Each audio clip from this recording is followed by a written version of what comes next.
Assalamualaikum dan apa khabar semua. Jadi kita telah sampai ke hujung sesi pentadbiran kita pada sesi kali ini. Jadi pada pendapat semua, bagaimana prestasi dan keadaan pentadbiran kita pada kali ini? Macam yang kita tahu, slogan kita pada kali ini kan Reforming for Excellence. Jadi pada pendapat saya, kita telah melakukan dan juga kita telah melaksanakan tanggungjawab kita dengan baik sekali. Betul, saya sangat setuju. Setiap jabatan dan juga exco ada pembaharuannya tersendiri.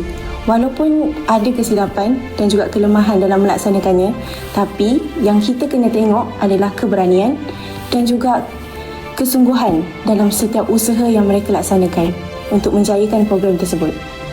Dan antara moto yang kita fokuskan pada sesi kali ini adalah Engage, yang mana kita membina semula kebersamaan ahli yang semakin pudar. Namun, hari ini kita dapat lihat kebersamaan setiap ahli makin terbina. Harapnya, ia mesti diteruskan. Baiklah, dari segi kewangan pula, walaupun kita berdepan dengan kekangan, namun sokongan ahli PMN sangatlah luar biasa.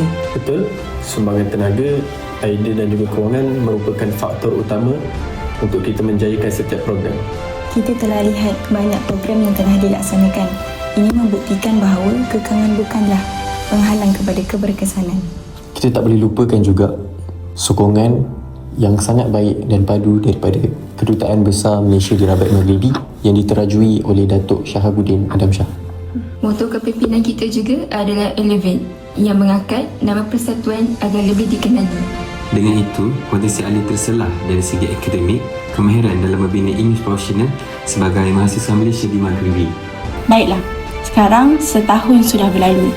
Kita sudah merancang dan juga melaksanakannya dengan baik. Jadi hari ini, kita melihat sendiri bagaimana kita membinanya bersama.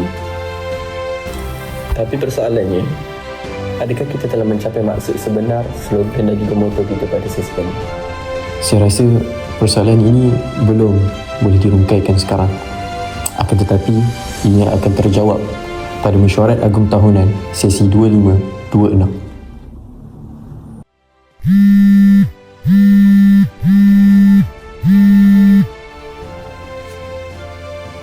Ingatkan kepada semua, jangan lupa untuk hadir sesi muktamar nanti. Baiklah.